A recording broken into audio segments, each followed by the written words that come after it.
I'm Kerry Fink with Helping Seniors of Brevard. Welcome to Friday's Helping Seniors Update. And on behalf of our president and founder, Joe Steckler, and Kim Bernard, our education specialist, and the entire Helping Seniors crew, welcome to, we've made it through another week. It's Friday and it's the 14th. And it's hard to believe we're in the middle of August. And I have the pleasure of sitting with Kelly McDavid Rallis. Hey, Kelly, how are you today? Hey, Kerry, how are you doing? Doing really good, and so I'm amazed how much time is flying by, and somehow, in some ways, 2020 has just zipped by, and then in many other ways, it's been quite a year. But folks, if you don't know Kelly, Kelly is a home health care resources corporation, and she provides excellence in home health care through her and her entire team.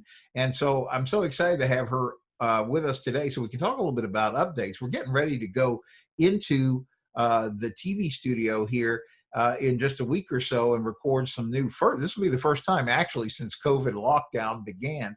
This will be the first time we're actually back in the TV studio and filming Helping Seniors Television, which for those of you, if you don't know, that airs 3 times a day on Space Coast Government television channel. And if you have any kind of cable, it doesn't matter if you have AT&T or if you have Spectrum or Comcast, wherever you are in Brevard County. If you have cable, you have Space Coast Government TV. And even if you don't have cable, maybe whatever you're doing something else, you can still catch it online, Space Coast Government TV. It's the outlet, of course, for things that are going on, not only with our local government, but also our state government. But they're kind enough to slot us in 3 times a day, Monday through Friday. And that's where you'll see the broadcast of Helping Seniors Television. And you can also catch those on demand because we place them both on our website, helpingseniorsofbrevard.org. We place them on our Helping Seniors of Brevard YouTube channel, and we place them on our Helping Seniors of Brevard Facebook channel. But the whole reason to go through that was to say we're getting ready to film, and I'm excited about this topic, and maybe we'll tease a point or two in here about 8 ways to ease into home care for seniors, because it's a good topic. But before we just hit that, I wanted to ask you, Kelly, because here we are, we're getting to be sort of veterans of going through this COVID thing. I mean, it hit us cold in March, but now we're starting to sort of get a rhythm, and I'm seeing how this is working. I wanted to ask how things are going with you guys. I know we were talking, you are actually now working with some COVID patients. Well, we're actually preparing and aligning COVID caregivers. So those who are experienced with using full PPE equipment, which can consist of a gown, a mask, a face shield, goggles, gloves, shoe covers, using biohazard bags, the red bags that we put soiled sheets or gowns or towels and things like that in it. So we want those that really understand and have had extra COVID training.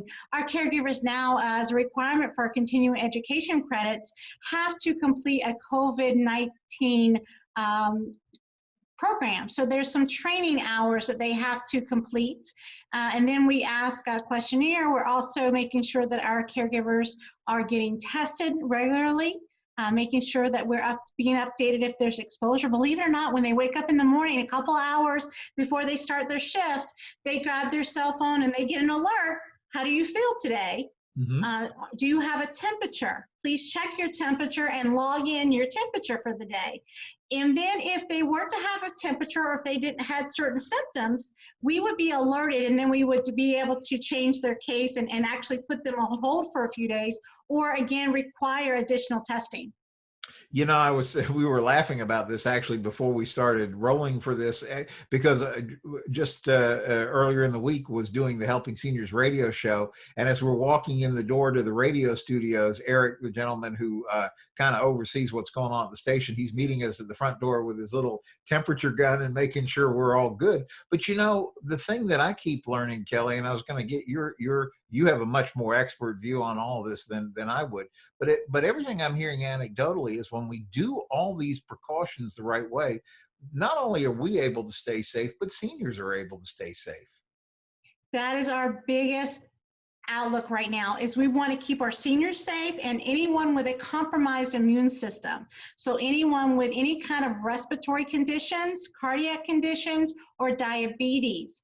Those are the people that we want to put first and make sure that we are protecting above and beyond all else.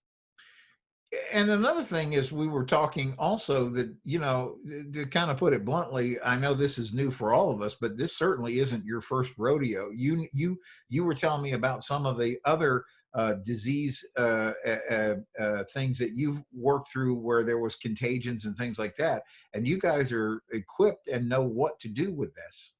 We are. I mean, I have a background working in, hospitals and clinical settings and hospice houses where you're dealing with MRSA, C. diff, even tuberculosis, where hospitals require a negative pressure room to maintain and kind of cut off the circulation of the airways of the building so that we're not having infectious diseases spread through the air ducts.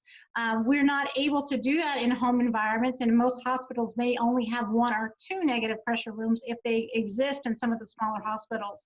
So that's why you see the hospital staff or medical staff with 2 masks, a face shield, goggles, they have a full suited gown, twice what you would probably see of someone in the middle of a surgery. Because when things are airborne, we want to make sure that we're protecting all of the areas that are we call orifices, and they can inhabit the droplets of the infectious disease, such as your eyes and your nose and your mouth. We want to make sure that we're covered, and that's why they add the additional face shields that you've seen, is because and definitely the protective eyewear as part of the protective personal equipment that is used. You know, that is so interesting because I know that they've talked to us a lot. They've got us all wearing masks. And again, you know, I was thinking like not really has the CDC guidelines changed much since the beginning. You know, it's about the 6 feet apart, the social distancing. It's about washing your hands. You did an excellent job. I remember the last time we did the Helping Seniors update. In fact, I'm going to make sure we put the link up today for this as well. But you had all the cleaning supplies and were showing us like, this is how you disinfect and sanitize and get ready. But those precautions haven't really changed much. But I guess when you get into what you're talking about, that becomes really like super high technology to be able to stay safe. Exactly. So if you think of every year or twice a year when we have influenza season, where we know, hey, this is, everybody's getting vaccinated for flu or pneumonia shots, and we know the fall's coming, the temperatures are changing, we have more of our northern residents that come and share the winters with us. So we have an increase in population. So therefore, we do things a little different in the fall and the winter months. And that's kind of what we are going to be facing with the coronavirus as we enter into the fall and the winter months, is how do we keep everybody safe? And we're just going to continue to do the things that we do. And, CDC is there modifying a little bit right now. For instance, if we're infected with the coronavirus, you're quarantined for 10 days instead of 14. Okay. They're not requiring secondary testing after symptoms have subsided and you no longer have a fever or having respiratory issues. You're not having the headaches and the trouble breathing. So if you think about, I know a lot of people in January and February get upper respiratory infections. This is very common in the healthcare fields with nurses and all of the caregivers, is they get upper respiratory infections. So they're having issues with phlegm and congestion and being able to breathe. They may have sinusitis. They may have sinus infections. So what are we doing to obviously prevent and spread the contagion particles of that kind of infections? We are also going to be doing a little bit more because coronavirus actually attacks you. It's acute the way that it attacks the respiratory system. So we're wanting to make sure that we're being more aware. And right now, we're going to, like you said, the year's flying by. So we want to be gearing up and thinking about as we approach flu, pneumonia, now we have coronavirus, what other symptoms? You know, not long ago we had the H1N1 virus as well. And with the flu vaccine, there are different strains of the vaccine that you can get. I mean, sometimes there's called it's called a quad strain. So it protects you against 4 different strains of influenza virus. So you can talk to your pharmacist or even your physician about what is the right type of vaccine for you if you're someone who really needs or should invest in getting the flu vaccine or a pneumonia vaccine, if that's what your provider recommends. You know, and I was wondering about this. I don't know if this is valid or not, but I was actually thinking about just what you said as we go into flu season. My hope and prayer would be that maybe we do a little better this year because everybody has got heightened awareness of that we need to be taking all these precautions. I mean, we're wearing masks. We never did that before. We're much more aware of the distance generally that we're keeping from somebody. I know this has been tough on huggers because you know we don't run up and hug people, but for most people, I have a very hard time. yeah, I understand. It's a complicated time, and everybody's made adjustments. But you know, over and over, the people who seem to take it seriously seem to get through it fine. We are, and you know, we can't let fear control our lives. We have to be reestablishing in ourselves. This is our protocol. You've heard of policy and procedures and things, the precautions that are taken. We have to understand this is our protocol to keep ourselves safe against germs and bacteria and infections. So this is just our daily protocol. And we have to have that heightened awareness about maybe we're good at washing our hands, but for how long? Are we thorough? You know, are we getting, like I was telling you last time about like the outside of your hand or the palm of your hands where the soap doesn't get all the way in because you have that little groove? Or are we missing behind that pinky? Then you got to think about, those are the things that we rub up against and touch. Are we making sure that we're getting in between our fingers and getting the little crevices that we have? And if we have cracks in our hands, bacteria can rest in there. So we need to make sure that after we're sanitizing and properly cleansing our hands, that we're also restoring them and replenishing the moisture to keep more cracks from settling in and getting those open grounds for more bacteria. Such good advice. You know, that was a thing too. Is like I was just thinking. I remember it's been years. We were on a cruise ship someplace, and there was an outbreak of one of those norovirus kind of things, which was not, I mean, not nearly serious like this, but they insisted on teaching everybody on board the ship about hand washing. And I remember their thing was you got to sing happy birthday 2 times and under hot water and all this. But what you're pointing out about making sure that you get those spaces that we otherwise miss is so important. But again, it just seems like if we do the right things, we stay safe. And focusing on and working with your providers and your physicians, if you have dietary restrictions or dietary needs, how do you maximize your everyday foods that you eat to get the most nutrients? Are you eating nutrient-dense foods that allow your body to have natural resistance and actually increase your immunity? Are you vitamin depleted? Or do you need a special vitamin or supplement? Also, too, are you getting exercise? You're drinking enough water every day? Do you need to spend 15 minutes a day in the sunshine to get extra vitamin D and K? What are the things that we can do every single day, not only to keep us resistant from the coronavirus bacteria or influenza, but how do we promote healthy lifestyle and healthy living? Yeah, you know, I love your approach to this from the standpoint that this is really like, how do we take something that otherwise would be a negative, and there are a lot of negatives connected to it, but this is really a good opportunity to even get more healthy than we went into this thing if we do these things the right way. Exactly. You know, we're living longer. Do you know the average age in a nursing home is 90? Unbelievable. You know, our president and founder, Joe Steckler, is having knee replacement surgery next week. And one of the things that I smiled at when he asked the doctor, he said, "What's the oldest patient?" He said, "Am I your oldest patient?" Because Joe is 86. And the doctor smiled at him and said, "No, Joe, the oldest patient has been 102." Yes. So, you know, there's no question we are living longer. And if we just do the right things, we can enjoy those extra years. We don't want to see the news scare us. We don't want to see the numbers of nursing homes and facilities and things like that where people are passing away because of their age and their compromised immune systems and their health factors. We want to look and focus what do we do? They say, okay, maybe, I am, over 80. And okay, I have CHF, or I have high blood pressure, I have, type 2 diabetes. Does that mean that, oh my gosh, I can't leave my house, I can't do anything? How am I going to function in the real world today? Or are my numbers limited? Because if I get it, I'm not going to survive it. That is absolutely not true. Working hand in hand with your primary care physician, knowing the facts, supplementing your lifestyle with a home health care aide or certified nursing assistant, helping you get the care that you need, making sure you have medication reminders, your home is clean and sanitary, you're using our aides for like grocery shopping, or you're using an online shopping or delivery service, and you're limiting your exposure so you're not in a massive crowd situation or in areas of like visiting a loved one in a hospital or facility where there's potential for contracting the virus. But if we're just living safely, there's so many more years left to have. So a person who's 80, I mean, as you were hearing there, 102, 104, 106, I see it every day. We have 10 to 20 years left to live, and we can't let a virus slow us down, but it can make us smarter and wiser.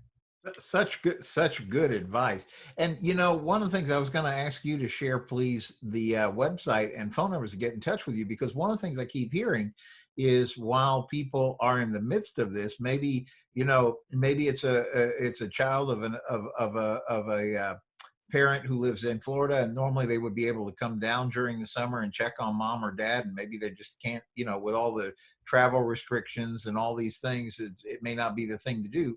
So getting some help at home is probably more important than it may have been even pre-corona. So I want to make sure people know how to get in touch. And I'm excited that we're going to also be talking about this on the TV program, because I think the topic, 8 ways to ease into in-home care for seniors, is going to be so important. So maybe you want to just give us a quick preview, but also make sure you give us your phone number and website so we can be in touch.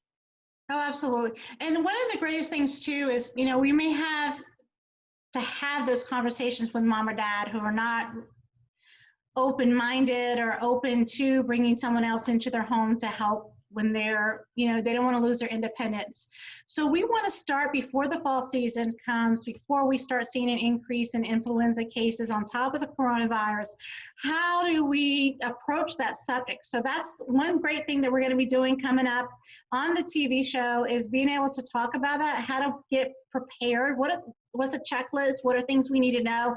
How do we approach them? How do we make this seem like a good idea? How do we get the buy-in, as they call it? But they can also call me and get some more information. I'm happy to mail out brochures, resources. You can also find things on our website at www.homehealthcrc.com. The name of our agency is Home Health Care Resources Corp. And our phone number that you can reach us serving all of Brevard County is 321-677-2577. Again, if they want to have a brief conversation, get some ideas on how to approach the situation ahead of time, if they are going to be able to make a visit, do they want to schedule a free no obligation consultation so I can come meet with you? I can do a Zoom call. You can put me in your living room with your loved one, and I can answer all of your questions. Such a good idea to give Kelly a call and get that whole process, at least open the discussion and start having that part go. Kelly, thanks for joining us on this today. I really appreciate you giving us the update and some good advice as we move through these COVID times. And just before we close out, I want to remind you, viewer, if you haven't gotten your tickets, or even if you have, buy some more. The Helping Seniors Car Raffle tickets is the main way that we help fund the county's senior information helpline, and your participation in helping the car raffle is really important, because that's what helps us do what we're doing. And quite frankly, it has a benefit for you too, because in addition to doing something very good and very important in helping us, you might just come home with a brand new 2020 automobile. You get your choice of a Mazda Miata convertible, a slightly more practical but still very fun to drive Kia Sportage. You could pick the Dodge Challenger, or you could pick the Chevrolet Camaro.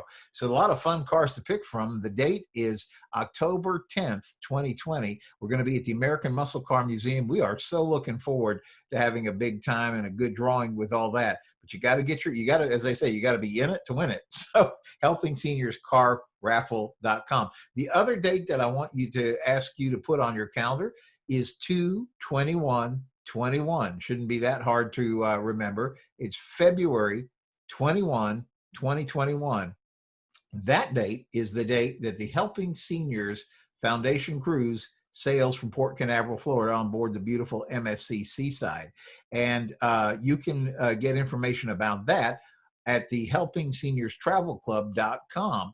And that's going to be a great fun time to go sailing. And Kelly, like we've been talking about, it was interesting talking with Chris Morse, who runs the travel club part of this. He said, Kerry, he said, when these ships go sailing, they're going to be they'll be the cleanest, safest places you could be, because they can't afford a black eye. They're going to make sure they do everything correctly to keep everybody safe on board. So we're kind of looking forward to that too. Lots of neat things coming up. A lot of exciting things to look forward to. And what better way to go into the new year and basically social distancing and style in a new ride? I like it. It's all good. Well, Kelly, thank you again so much. Hope you will have a great weekend. Thank you, viewer, for joining us. We'll see you again on Monday for Helping Seniors Update. Stay safe.